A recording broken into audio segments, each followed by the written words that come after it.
Hello and welcome to another episode of Maths with Mrs. Banks, where we make maths fun and easy to learn. And in this video, we're going to focus on part 2 of a 4-part series on sequences and series for mathematics grade 12, and that is the geometric series. Part 1 was the arithmetic series. Here's the video over there. Please go check it out. And part 3 is going to be on the quadratic series, just for context purposes. On that note, please don't forget to click the subscribe button and hit the notification bell so you don't miss out on the 2 parts that are coming next. We have a lot to cover, so let's start. In summary, we're going to focus on the definition and examples. That's number 1. Number 2, we're going to look at the general term of a geometric series. Number 3, we're going to look at the sum of a geometric series. There are 3 types of sums, and you will see exactly what I mean by that. Number 4 is the rules of sigma notation. Last time on part 1, we looked at the introduction to sigma notation. Now we're looking at a deep dive of the same concept. Number 5, we're going to look at an example. Let's look at number 1 definition. The definition of a geometric sequence is that it is a sequence of numbers in which each new term, except for the first term, is calculated by multiplying the previous term by a constant value called the constant ratio. And I'll demonstrate exactly how we do that. Now let's look at some examples. Now here are some examples. Now in order to prove that this is a geometric sequence, this is how you find. You must find the constant term, the constant ratio between the two. And the constant ratio is found like this. We take the second term, term 2, in this case, divided by term 1, which is 5. That will give us 5. It will give us 2, sorry. So, and then term 3 by term 2, that will be 20 divided by 10. And that will also give us, now this ratio is a constant. It's a constant ratio. So this makes this a geometric progression or a geometric pattern. And that's how you check whether a pattern is a geometric pattern or not. Please pause the screen so that you can check the constant ratios for the rest of the examples to prove for yourself that they are indeed geometric patterns. Now let's look at the general term. The general term of a geometric sequence is very easy. Tn equals to a times r to the power of n minus 1, where a is the first term of the sequence and r is the constant ratio. And the way you find the constant ratio is just the same way that we just looked at now. Number 3, let's look at the sum of a geometric series. Like I said, you've got 3 different types of sums of geometric series. Now they depend on one thing, and that is your r. If your r is greater than 1, that means you will use this sum of the first n term, which is equals to a, which is the first term in bracket, r to the power of n minus 1 all over r minus 1. Like I said, this is for when your r is bigger than 1. Does not matter whether it's a common fraction, whatever it may be, but as long as it's bigger than 1. Now, the second scenario is when your r is less than 1. When your r is less than 1, you can still use the first sum of the first n terms, but the one that fits and suits that situation better is when you use the second sum of the first n terms. That is a in bracket 1 minus r to the power of n over 1 minus r. This is for when your r is less than 1. Now notice that basically all you did was change the r's and the 1's around. Number 3, this is the sum of an infinite geometric series. In other words, the sum to infinity of a geometric series. Now, when do we use this? We use this when our r, the constant ratio, is a fraction between 1 and negative 1. It could be 0.5, it could be negative 0.2, whatever the case may be, but it must be between 1 and negative 1. So when that happens, that means that you have a convergent series. Convergent meaning that your series, as you add the number of terms in that series, it tends to a particular number, tends to a particular sum. and you will see later on what we mean by that. All right, so these are the three scenarios. Number one, for when your r is greater than 1, when number two, for when your r is less than 1, and the third one, the sum to infinity, is for when your constant ratio is between 1 and -1, a fraction between 1 and -1, obviously.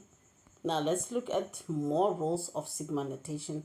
In part 1, we looked at the introduction of the sigma notation. You know how it applies, you know how to calculate that. It basically means the sum of.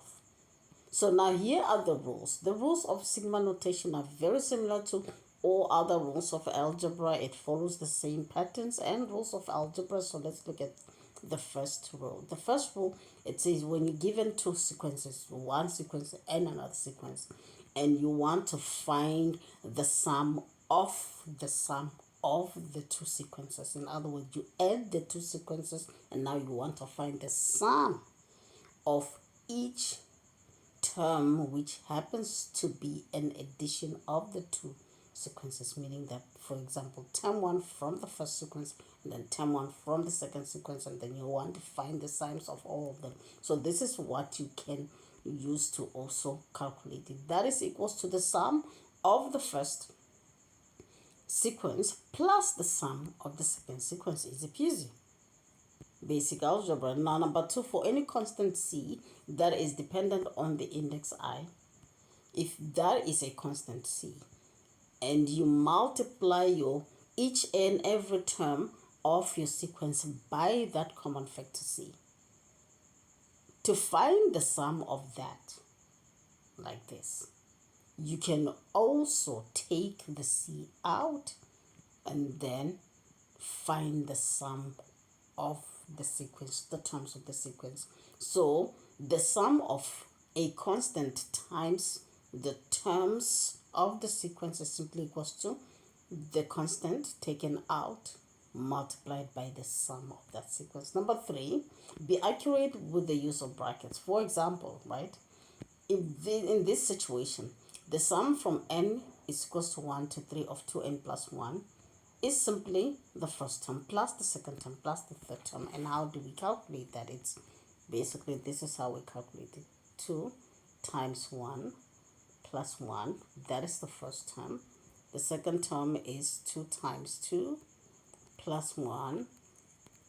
And the third term, which is the last one, is 2 times 3 plus 1. And this gives us what? 2 times 1 plus 1, that is 2 plus 1. So that is 2 plus 1 plus, this one is 4 plus 1. And this one is 6 plus 1. And that gives us 3 plus 5 plus 7. And that's how you do that. Now, this is different from this scenario where you go n from 1 to 3, the sum of 2n in bracket plus 1. The plus 1 is outside of the summation with this general term 2n. So you can find the sum of all the terms with the general term 2 times n from 1 to 3. And then after that, add 1. So this is how you calculate it. You go 2 times 1 plus 2 times 2 plus 2 times 3. That is the sum of this series. And then after that, you add the 1. And that gives you 2 plus 4 plus 6 plus 1. And that gives us what?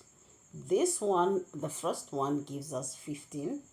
And the second scenario gives us 12 plus 1. It gives us 13. So you see, it's very important for you to use the brackets very wisely, because how the brackets are positioned will give you a different answer depending on how they are positioned.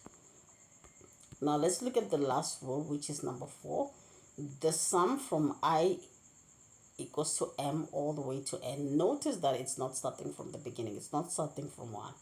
The values of I start at m is not always 1. Increase in steps of 1 and end at n. This is very important because, as you will see later when we do more examples, It marks how many terms you add and from what term number you add. The sum of that will be different from any other sum that you sum from the beginning, which is n equals to 1. Now for the good part, the fun part. Now let's look at an example from a past paper. This one comes from paper 1, the Department of Education, November 2022, National Senior Certificate Exam for grade 12 metric. Now question 2 says, 2.1, the first term of a geometric series is 14 and the sixth term is 448. Calculate the value of the constant ratio R. Now here we've got the first term, which is A or T1. It's the same thing. And then you've got the sixth term, that is term 6. We told term 6 equals to 448 and the first term is 14, and we're supposed to calculate the constant ratio. So let's go 2.1. So 2.1, the information on 2.1 here is a tip when you're dealing with sequences. Set out your questions so that it's very difficult for you to miss what exactly it is that you need to find. So set out, you've got the first term and then we've got the sixth term. We're not told that the sixth term is 448 and the first term is 14. Now for 2.1.1, we are supposed to find the constant ratio. So we put a question mark on that. And also another important piece of information is that we're dealing with a geometric progression and geometric sequence or a geometric series. It doesn't matter how you want to call it, but we're dealing with that. Why is that important? That makes it easy for us to determine the type of equations we'll be dealing with. So we know that the formula for the general term is AR to the power of n minus 1. Now using this, we know that T6 is equals to, so now let's substitute the information we have. T6 we are given is 448. Now we know that this is AR to the power of 6 minus 1. And now we substitute A, which is 14, R to the power of 5448. Now divide both sides by 14. And that gives us 32. Now express 32 as a power. That will give us R equals to 2. Easy. Now let's look at 2.1.2. Next question. Determine the number of consecutive terms that must be added to the first 6 terms of the series in order to obtain a sum of 114,674. Alright, the information tells us the sum of the first n terms gives us 114,674, including the first 6 terms, obviously. So now we know that the constant ratio, this is where knowing what the constant ratio looks like makes it easy for you to 2.1.2. We know that the constant ratio here that we're dealing with is equals to 2, meaning that it's greater than R.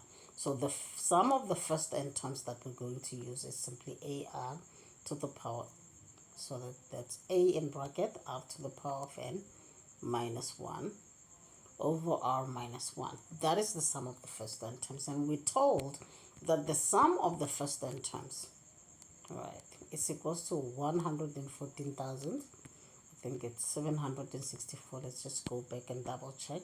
Yes, 674. The sum of the first 674, that is what we have. All right. We're looking to find how many terms in addition to the first 6 terms we must add in order for the sum to give us this. Okay, let's see.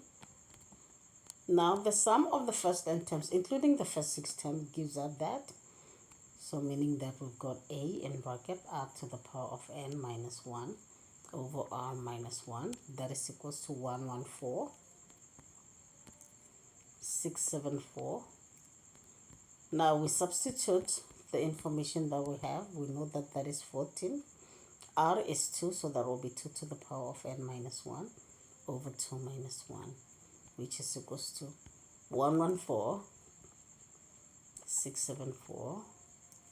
Now 2 minus 1 is 1, so that leaves us with 14 in brackets 2 to the power of n minus 1, that is equals to 114, 674. Divide both sides by 14, and that leaves us with 2 to the power of n minus 1 equals to 114, 674 divided by 14, and that gives us, take out a calculator, 114674, 114674 divided by 14, and that gives us 8191. That is 8191. Now therefore 2 to the power of n is equals to 8191 plus 1, which is 8192. Now what you do is you go 8192 equals to, and express that as a power. And then that will give us 2 to the power of 13.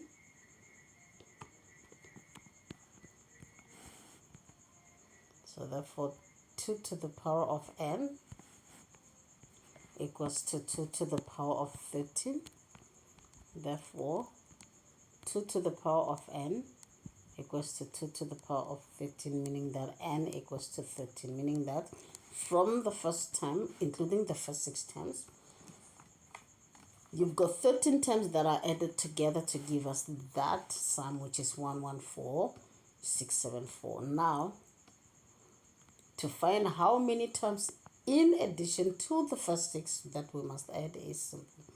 So therefore, the number of terms added to the first 6 is, added to the first 6 terms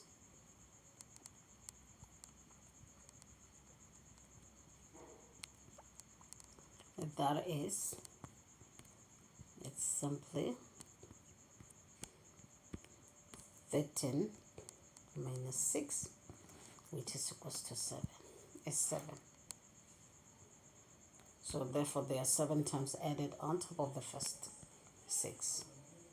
Next question, that is 2.1.3. If the first term of another series is 448 and the sixth term is 14, that's T6, so this is A, and the sixth term is 14, calculate the sum to infinity of the new series. The sum to infinity, that is sum to infinity of the new series. Okay, let's go. Let's calculate the sum to infinity. So the first term, that is 2.1.3. In this case, 2.1.3, we've got the first term is 448, and term number 6 is equals to 14, and we are looking for the sum to infinity. Sum to infinity, and that has the formula a over 1 minus I. That is the formula for the sum to infinity. Alright, so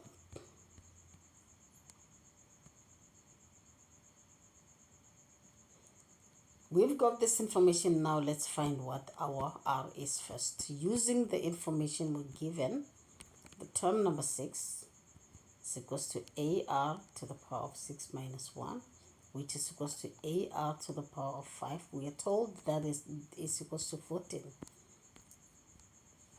And the first term, so therefore 448 R to the power of 5 equals to 14.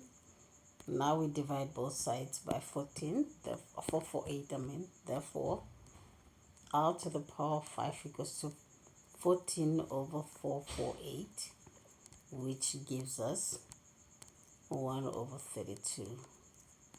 And we know that that 32 can be written as 1 over 2 to the power of 5, which can be written as 1 over 2 all to the power of 5.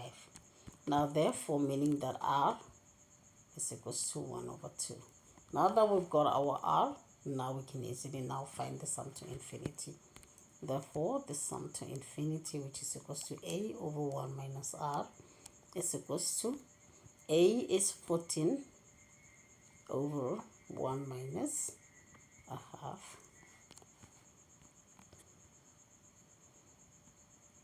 No, so sorry, a is 448.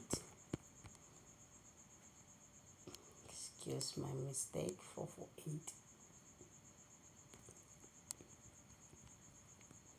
So that will give us 448 over a half, which is equals to 448 times 2. And that gives us the answer of 448 times 2. That is equals to 896. And that is the sum to infinity. Last question.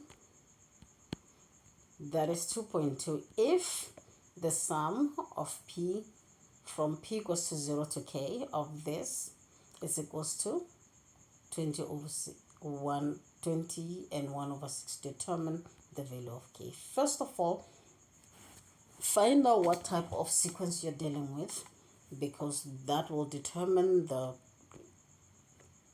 formulas you use to calculate whatever it is that you need to calculate. So 2.2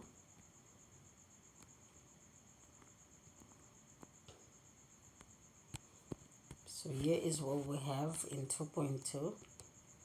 We've got the sum from p equals to 0 to k of 1 over 3p plus 1 over 6. And that, we are told, gives us 20 and a sixth. Alright, so the general term is this, obviously, over here. Let's find what the first term is.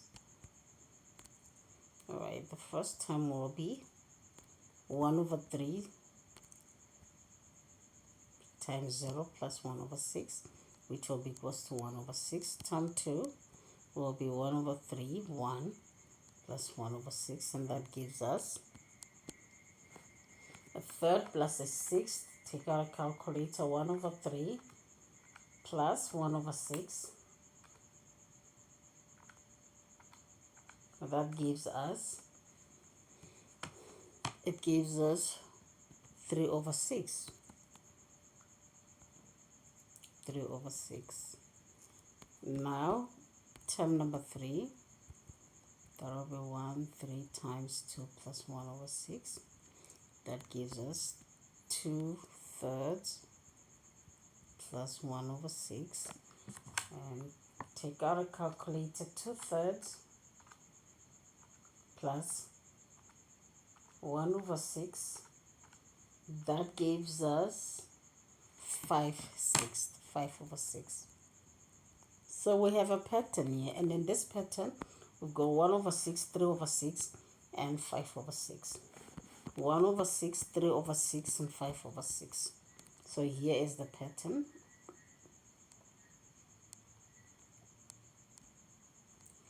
Three over 6 plus 3 over 6 plus 5 over 6.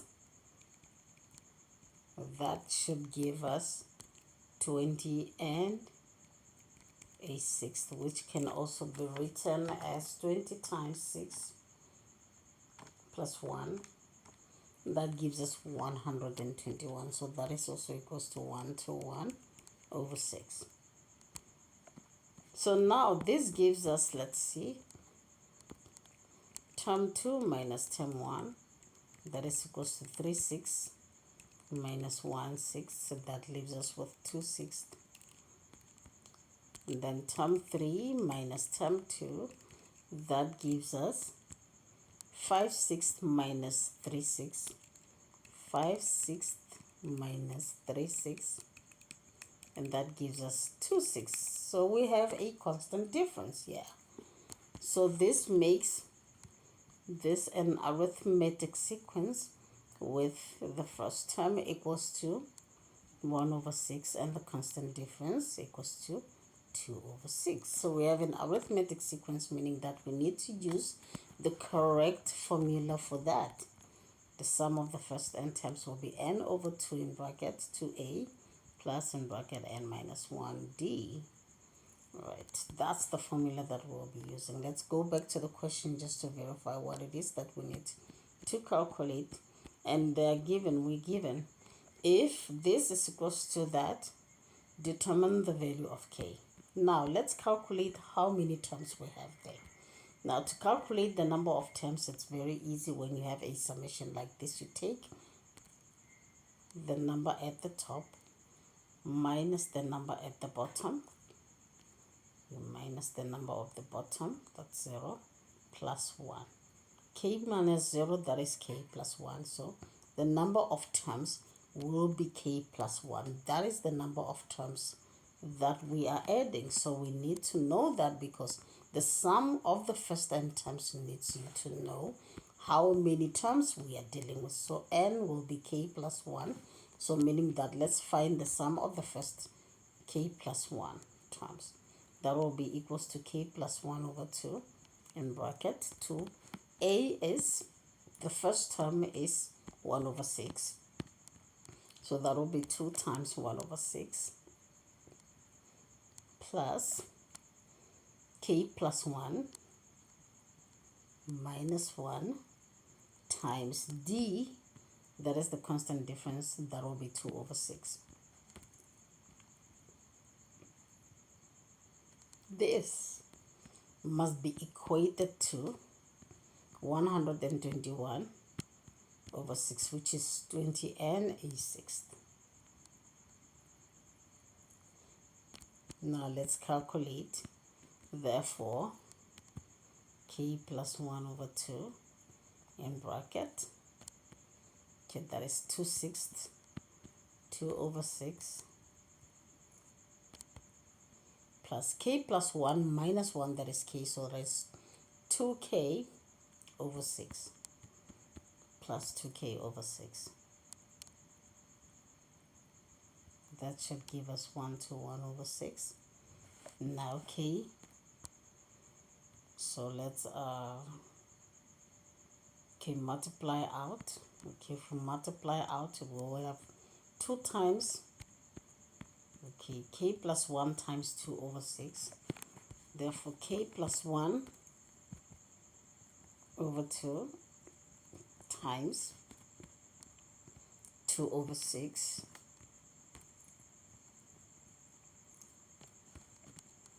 plus k plus 2 over 2 times 2k over 6 plus k plus 1 over 2 times 2k over 6, 2k over 6. That is equals to 1 to 1 over 6. Right, let's simplify. The 2's cancel out. Let's go.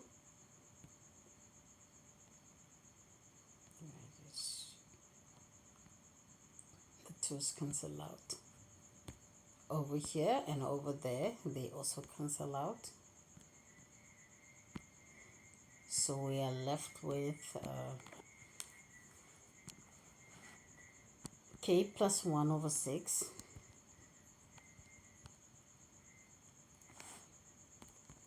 and over here we're left with k times k plus 1 over 6.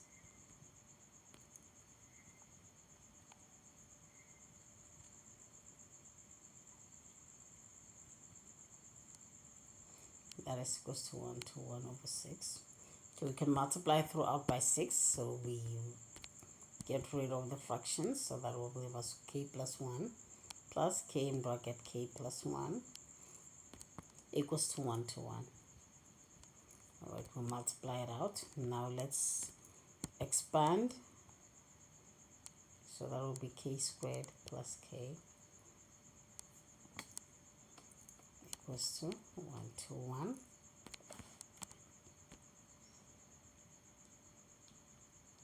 So that leaves us with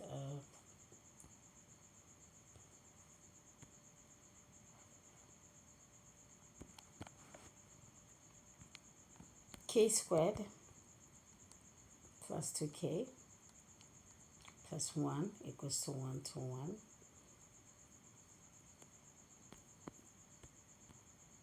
Right, we can take the 1 to 1 to the left hand side and solve for k plus 2k plus 1 minus 1 to 1. So therefore k squared plus 2k plus minus 1 to 20 equals to 0. Therefore k and k.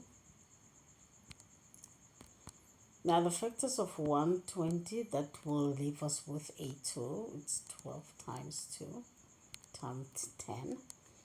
12 times 10. Yes. 12 times 10. 12 minus 10 will give us 2. So we'll have 12 in one and 2 in the other. Because we have a plus in the middle, we must have a plus in front of 12.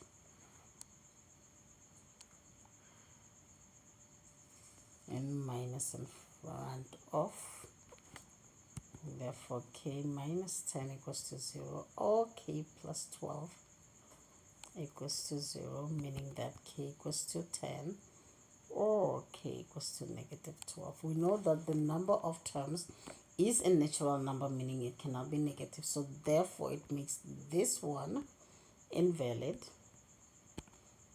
So now we can go ahead with it. Therefore, k equals to 10. So meaning that, therefore, let's go back to the question just to verify. Determine the value of k. Yes, therefore, k equals to 10 is the answer. Therefore, k equals to 10 is the answer. Of course, there are many ways to kill a cat. You can find another way, another method to accomplish the same goal.